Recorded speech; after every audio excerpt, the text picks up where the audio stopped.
नमस्कार, मैं हूं पूजा सिंह और आप देख रहे हैं आरएन टीवी नेशनल। चलिए खबरों की शुरुआत करेंगे उत्तर प्रदेश की कुछ खास बड़ी खबरों के साथ। पीलीभीत और रामपुर में हुई भारी बारिश और ओलावृष्टि से किसानों की फसलें खराब हो गई, जिसका मुख्यमंत्री योगी आदित्यनाथ ने संज्ञान लिया। उन्होंने अधिकारियों से कहा कि हर इलाके में नुकसान का तुरंत आकलन किया जाए, किसानों को समय पर उचित मुआवजा दिया जाना चाहिए। वहीं सीएम ने यह भी स्पष्ट किया कि किसानों को राहत देने के काम में कोई ढिलाई नहीं होनी चाहिए। उनका आदेश है कि किसानों की मदद प्राथमिकता हो और उन्हें हर संभव सहारा मिले। अधिकारियों को कार्यवाही में तेजी लाने का भी निर्देश दिया गया है। तो वहीं आपको बता दें, इस दौरान सीएम ने क्या कुछ कहा, सुनिए जरा। तो वहीं आपको दिखाते चले ग्राफिक्स के जरिए, जहां किसानों के साथ योगी सरकार, जहां भारी बारिश का कहर, ओलावृष्टि से फसलें बर्बाद, सीएम योगी ने लिया संज्ञान। वहीं किसानों को मुआवजे के निर्देश भी दिए गए अधिकारियों को, जहां किसानों की मदद अब प्राथमिकता है सरकार की। हर इलाके का नुकसान आकलन किया जा रहा है और राहत में कोई ढिलाई ना हो, इसका भी लगातार सरकार इस पर भी ध्यान दे रही है। वहीं आपको बता दें, पीलीभीत रामपुर में बारिश का कहर, जिसे लेकर किसानों की फसलें बर्बाद। वहीं किसानों के साथ योगी सरकार, भारी बारिश का कहर लगातार देखने को मिला, जहां ओलावृष्टि से किसानों की फसलें भी बर्बाद हुई। तो वहीं गाजीपुर में श्रद्धालुओं से भरी बस अनियंत्रित होकर पलट गई। हादसे में 2 महिलाओं की मौत हो गई और 20 लोग घायल हुए। मुख्यमंत्री योगी आदित्यनाथ ने घटना का तुरंत संज्ञान लिया। उन्होंने अधिकारियों को घायलों की त्वरित इलाज और व्यवस्था सुनिश्चित करने और राहत कार्य तेजी से पूरा करने के निर्देश दिए। मृतकों के परिवारों के प्रति उन्होंने संवेदना व्यक्त की। हादसे की जानकारी मिलते ही स्थानीय प्रशासन और पुलिस को घटनास्थल पर राहत एवं बचाव कार्य सक्रिय करने के आदेश भी दिए गए। सीएम योगी ने कहा कि सभी प्रभावितों को समय पर सहायता मिले।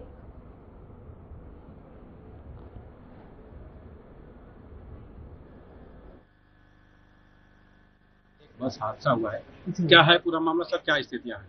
आज लगभग 11:30 बजे के आसपास, 11 से 11:30 बजे के बीच सूचना प्राप्त हुई कि नंदगंज थाना क्षेत्र के नसारा में एक बस पलटने की सूचना प्राप्त हुई। तत्काल मौके पे एडिशनल एसपी और वहाँ के थानाध्यक्ष और वहाँ पे एम्बुलेंसेस बुलाई गई और वहाँ यहाँ पे जनपद से एसपी, सीआरओ और एडिशनल एसपी और यहाँ पे हॉस्पिटल में एडीएम और एसपी सिटी को भेजा गया।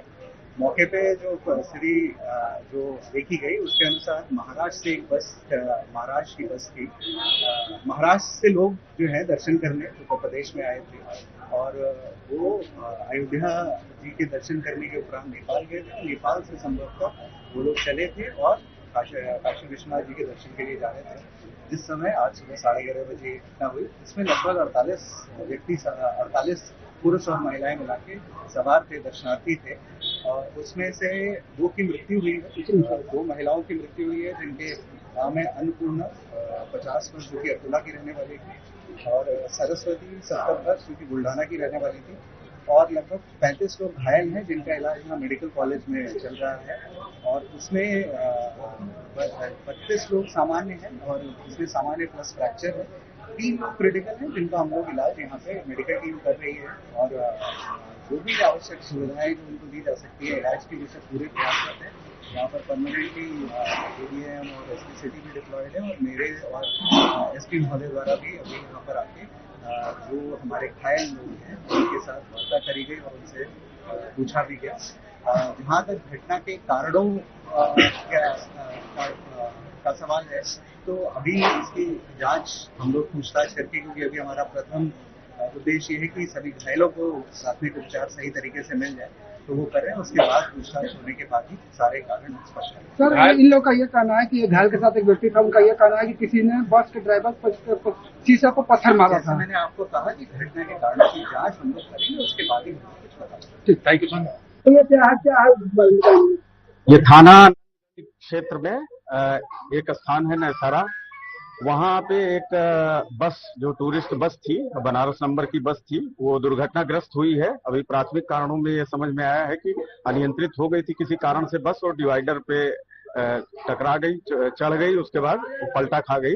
इसमें जो लोग सवार थे उसमें एक महिला की दुखद मृत्यु हो गई है अब तक और लगभग 20 से ज्यादा घायल हैं, जो यहाँ पे जिला अस्पताल में भेजे गए हैं। इनका उपचार चल रहा है, लगभग सभी की हालत सामान्य है। डॉक्टरों की, पुलिस की, प्रशासन की टीम लगी हुई है और सभी को व्यवस्थित इलाज दिया जा रहा है। बाकी इनका नाम पता वगैरह जानकारी की जा रही है। प्राथमिक जानकारी ये मिली है कि ये महाराष्ट्र के रहने वाले हैं और ये बनारस में आए हुए थे। बनारस से ये लोग बुक करके बस नेपाल गए थे, वहां से लौट रहे थे, फिर ये हादसा हुआ। सर, कितने लोग बस में सवार थे? लगभग 50 के आसपास बस में सवार थे और बाकी जो घायल हैं वो आपने यहाँ देखा, इनको इलाज मुहैया कराया जा रहा है। अभी जो डॉक्टरों से बातचीत हुई है और जो वर्तमान स्थिति है कि लगभग लोगों की हालत स्थिर है, सामान्य है और जो बेहतर इलाज है वो सुविधाएं दी जा रही हैं। यहाँ पे सभी प्रशासन के, पुलिस के अधिकारी और डॉक्टरों की पूरी व्यवस्थित टीम यहाँ पे उपस्थित है। पता चल रहा है कि ये लोग सभी लोग कहाँ के रहने वाले हैं? ये महाराष्ट्र में जलगांव और बुल्ढाना डिस्ट्रिक्ट है, वहाँ के फिलहाल रहने वाले थे और कुछ भी इनके साथी हो सकते हैं, लेकिन महाराष्ट्र के ही रहने वाले। सभी का इलाज यही चल रहा है कि अभी फिलहाल रिफर नहीं किया गया है, अभी प्राथमिक स्तर पे चल रहा है। डॉक्टरों ने बताया है कि सभी लोग सामान्य हैं। अगर हायर सेंटर के लिए किसी को भेजा जाता है तो आपको जानकारी दी जाएगी। इसमें एक महिला है जिनकी दुखद मृत्यु हुई है और जो घायल हैं वो 20 के आसपास घायल हैं, जिनको किसी भी तरह की चोट लगी है, उन्हें इलाज उपलब्ध करवाया जा रहा है।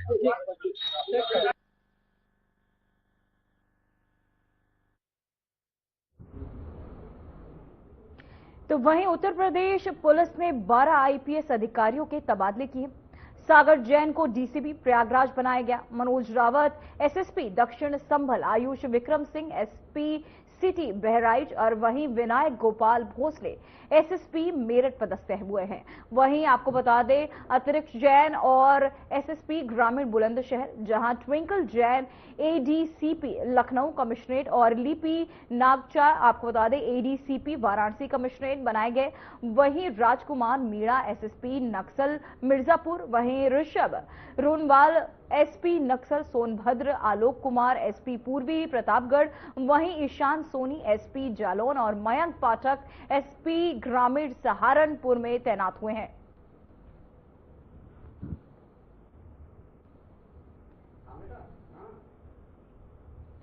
तो वहीं गुजरात टाइम्स की टीम लखनऊ एयरपोर्ट पहुंची। टीम 12 अप्रैल 2026 को लखनऊ के इकाना क्रिकेट स्टेडियम में लखनऊ सुपर जॉइंट्स के खिलाफ अपना आईपीएल मैच खेलने वाली है। एयरपोर्ट पर टीम का गर्मजोशी के साथ स्वागत किया गया। खिलाड़ी और स्पोर्ट्स स्टाफ सीधे अपने होटल के लिए रवाना हुए। प्रशंसक भी अपने पसंदीदा खिलाड़ियों को देखने के लिए उत्साहित हैं। दोनों टीमों ने अपनी तैयारियों को अंतिम रूप दे दिया है। वहीं स्टेडियम में सुरक्षा और व्यवस्थाओं की पूरी तैयारियां की गई है। इस मुकाबले की उम्मीद सभी को है।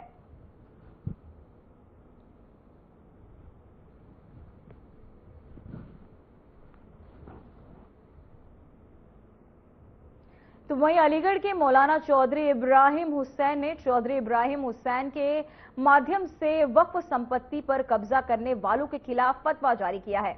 उन्होंने कहा कि वक्फ संपत्ति किसी एक धर्म या समुदाय की नहीं है, बल्कि ये गरीबों और जरूरतमंदों के लिए है। इसका लाभ मुस्लिमों के साथ साथ हिंदू, सिख और ईसाई समुदाय के लोगों को भी मिलना चाहिए। मौलाना ने स्पष्ट किया कि वक्फ संपत्तियों का दुरुपयोग या अवैध कब्जा करना शरीयत के खिलाफ है और ऐसे लोगों को सख्त सजा दी जाएगी।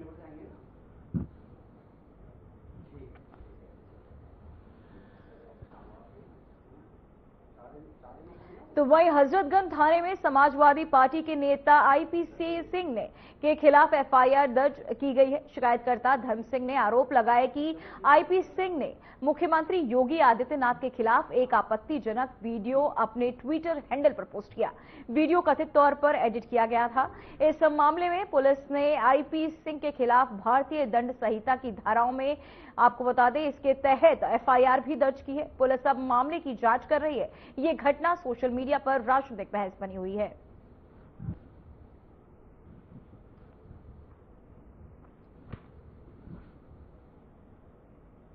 तो वहीं बड़ी खबर सामने आ रही है नोएडा से, जहां खोदे गए गड्ढे में डूबने से छात्र की मौत। परीक्षा अच्छी जाने पर पार्टी करने गए थे 4 दोस्त। पार्टी के दौरान नहाते वक्त हुआ यह हादसा। गहरे पानी में जाने से हर्षित नाम का छात्र डूब गया। वहीं आपको बता दें अमेठी का छात्र था। गाजियाबाद का हर्षित। वहीं आपको बता दें नोएडा के सेक्टर 94 की ये पूरी घटना, जहां नोएडा के सेक्टर 94 में एक दर्दनाक हादसा सामने आया, जहां गहरे गड्ढे में डूबने से छात्र हर्षित की मौत हो गई।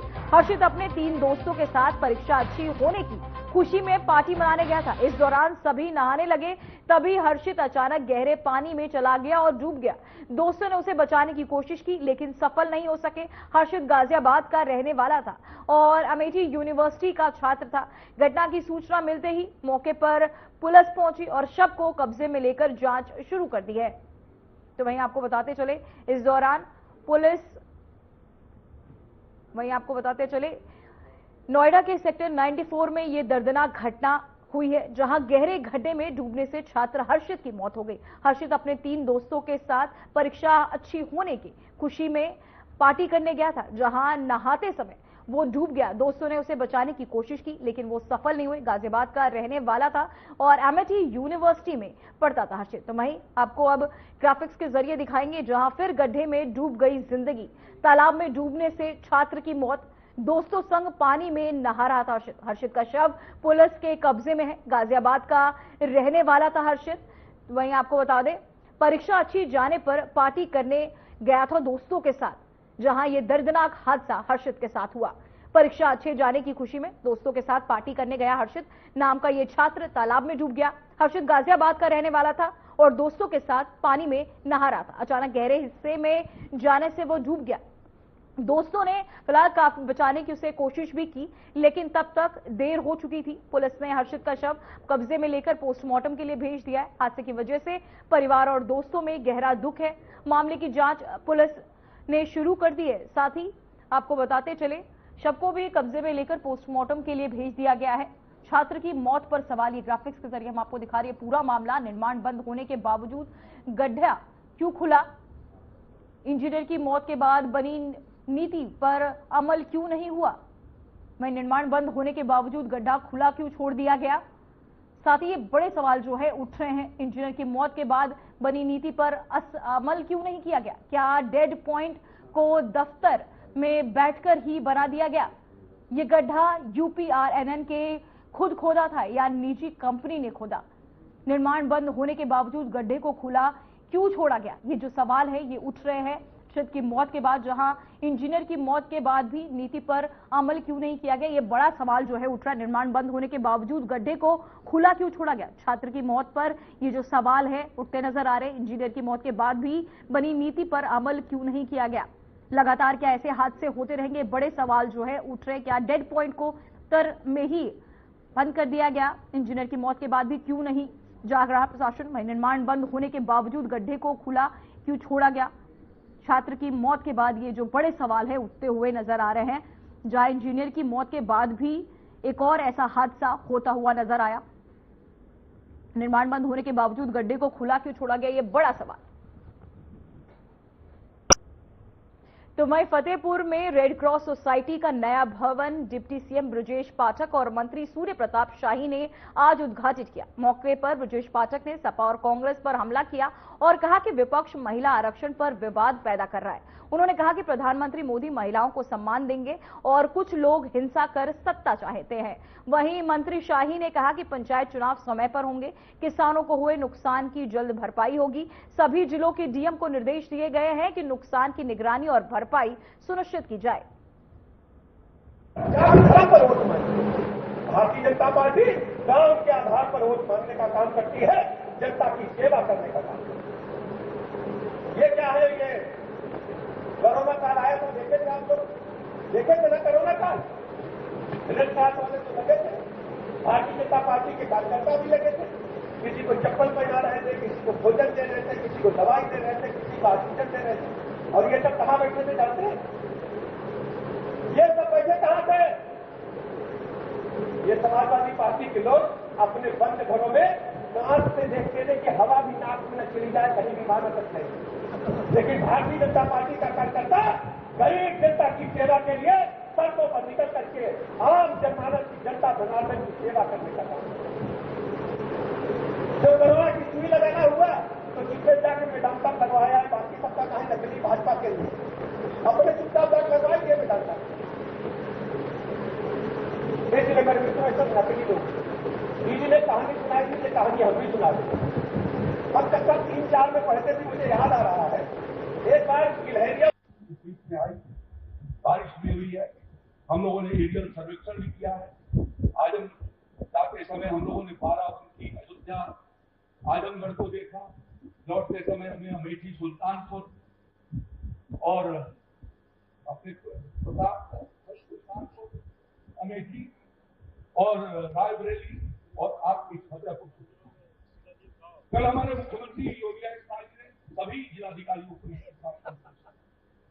कि जहां पर क्षति हुई है, किसानों की क्षति हुई है, सरकार उनके साथ खड़ी है और उदारता पूर्वक जितना बन सकता है उतना हर संभव सहायता करेगी। इसके लिए पूरे प्रदेश के जिलाधिकारी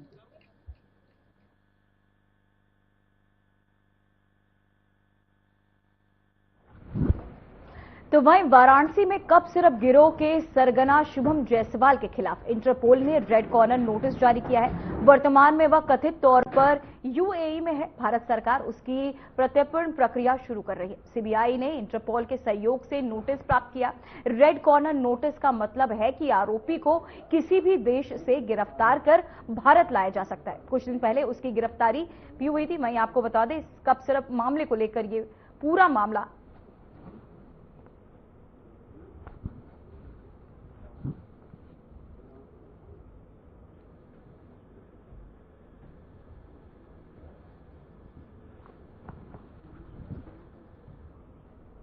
तो वहीं प्रयागराज में सिविल लाइंस इलाके का पुराना और क्षतिग्रस्त रेलवे ओवरब्रिज सुरक्षा कारणों से तोड़ा जाएगा। प्रशासन ने इसकी हटाने की प्रक्रिया 10 अप्रैल 2026 से शुरू करने का निर्णय लिया है। नया आधुनिक पुल मई 2026 से निर्माण शुरू होकर लगभग मई 2028 तक पूरा होने की संभावना है। निर्माण के दौरान सिविल लाइंस पहुंचना मुश्किल होगा, इसलिए वाहन चालकों और आम लोगों को वैकल्पिक मार्गों का प्रयोग करना होगा। प्रशासन ने काम के दौरान सुरक्षा और यातायात सुविधा बनाए रखने का आश्वासन दिया है। पुल निर्माण के बाद इलाके की यातायात व्यवस्था और सुरक्षा बेहतर होगी।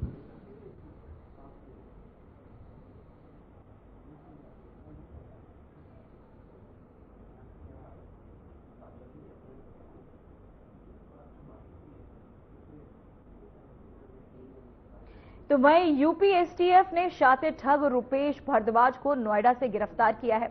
आरोपी लोगों को ठगी के जाल में फंसाकर धोखा देता था।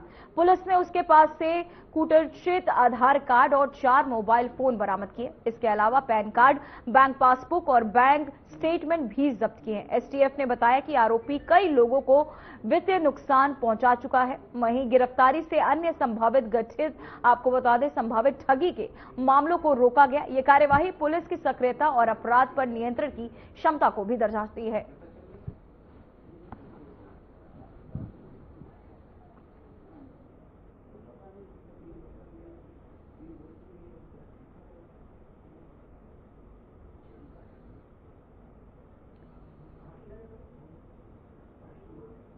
तो वहीं मेरठ रेंज पुलिस ने ऑपरेशन शस्त्र में 1 साल में बड़ी सफलता हासिल की। इस दौरान 2218 अभियुक्तों को गिरफ्तार किया गया और साथ ही आपको बता दें 1886 मामले दर्ज किए गए हैं। पुलिस ने 2170 अवैध हथियार और 3113 अवैध कारतूस बरामद किए।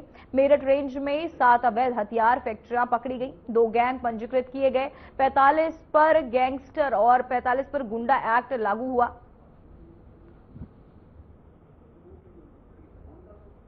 तो वहीं आजमगढ़ के जहानागंज थाना क्षेत्र में मारपीट का मामला सामने आया है। थाने में हुई घटना का वीडियो सोशल मीडिया पर वायरल है। भीम आर्मी के मंडल महासचिव शोभा प्रसाद ने आरोप लगाया कि वह बाबा साहब भीमराव अंबेडकर पर आपत्तिजनक टिप्पणी के विरोध में शिकायत करने पहुंचे थे। वहां पुलिसकर्मियों ने उनके साथ अभद्रता और मारपीट की।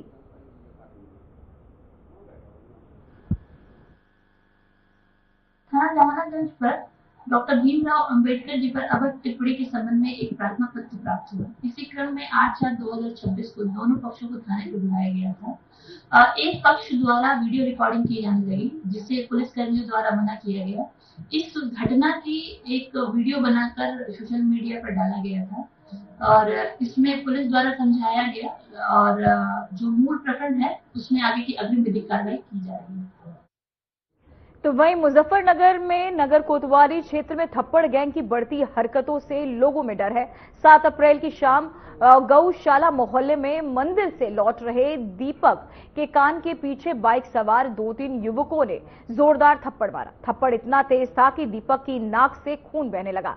घटना पास के मकान के सीसीटीवी कैमरे में कैद हो गई और वीडियो सोशल मीडिया पर वायरल हो गया। साथ ही आपको बताते चले, स्थानीय लोगों में इसे लेकर भय का माहौल भी है।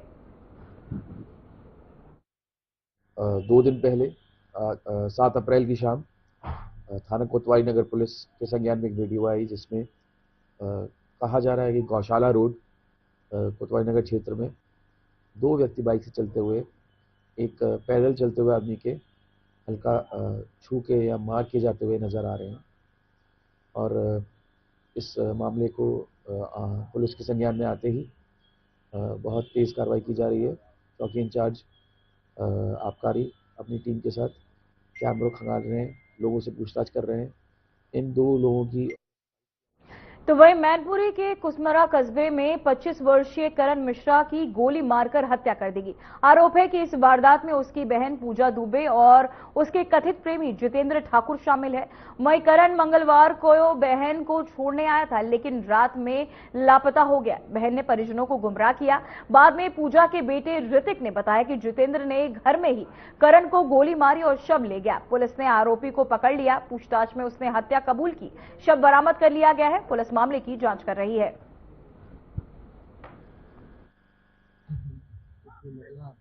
महिला हेल्प डेस्क पर आई थी उनसे लिखाने के लिए। उसका कहना ये था कि उसका भाई जो सुबह से मिल नहीं रहा है वो गायब हो गया है। पुलिस ने उस महिला से पूछताछ करी। पूछताछ के दौरान उस महिला का एक 10 साल का बच्चा भी था। उससे जब पूछताछ करी तो बच्चे ने इसके बारे में कथन में बताया कि रात को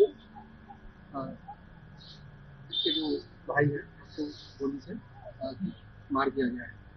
जब इसमें और जनता की जांच की गई, पूछताछ की गई तो इसे निकल आई कि महिला ने रात में अपनी प्रेमी के साथ मिलकर अपने सगे भाई को घर पे ही गोली से मारा और उसको गोली को लेकर किसी दूसरी जगह के पैक कर दिया। जितेंद्र ठाकुर आया था। थोड़ी देर तक बैठा रहा, फिर उसने मेरे मामा को देख लिया। कहाँ आया था? किस जगह? घर में आया था? हाँ, मेरे घर में आया था। फिर उसने मेरे मामा को देख लिया। फिर उसने मेरे मामा को थोड़ी देर तक लड़ाई होती रही। तुम्हारे मामा का नाम क्या है? करण मिश्रा। करण मिश्रा, हाँ। फिर उसने मेरे मामा को मार दिया। फिर किससे मारा? कैसे मारा? कट्टा गोली मार दी? आपके सामने मार दी? आप उस टाइम वहाँ पर थे? हाँ, फिर क्या हुआ? फिर उसने तो वहीं जालौन के कालपी कोतवाली क्षेत्र के काशीखेड़ा मार्ग पर आज एक स्कूली वैन अनियंत्रित होकर खाई में पलट गई।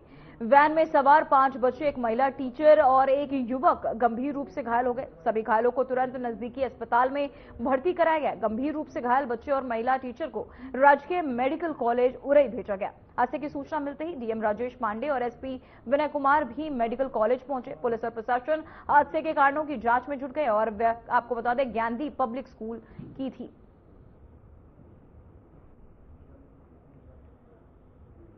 तो वहीं मुजफ्फरनगर के जानसठ में स्कूल से लौट रहे 6 वर्षीय साबियान पुत्र शाहनवाज का पास लगे विद्युत ट्रांसफर की चपेट में आने से दुखद निधन हो गया। घटना की जानकारी मिलते ही क्षेत्राधिकारी रूपाली राय चौधरी और एसडीएम राजकुमार भारती घटनास्थल पर पहुंचे और परिवार से मामले का संज्ञान लिया। वहीं स्थानीय निवासी और परिजन विद्युत विभाग की लापरवाही के खिलाफ कोतवाली पहुंचे और प्रदर्शन किया। वहीं मोहल्ले वासियों का आरोप है कि ट्रांसफर पर पहले भी सुरक्षा जाल लगाने या इसे हटवाने की मांग की गई थी, लेकिन विभाग ने बजट न होने का हवाला दिया। शव पोस्टमार्टम के लिए भेज दिया गया है। थाना जासठ में बेहद दुखद घटना घटी है। कस्बा जासठ के एक 5 वर्षीय बच्चा जिसका नाम शाबियान है, उसके खेलते वक्त ट्रांसफार्मर से करंट लगने से मृत्यु हो गई। सूचना मिलते ही तुरंत पुलिस मौके पर पहुंची और सूचना मिलते ही जैसे मुझे और मैं और एसडीएम जासठ तुरंत हम लोग वहां पे परिवार से जाकर हम लोग मिले। उन्हें सांत्वना दी गई है। बॉडी को पोस्टमार्टम हेतु भिजवा दिया गया है। इसके अलावा जो भी आर्थिक सहायता के लिए और इसमें विधिक कार्रवाई बनती है, इसके लिए वांछित कार्रवाई की जा रही है। फिलहाल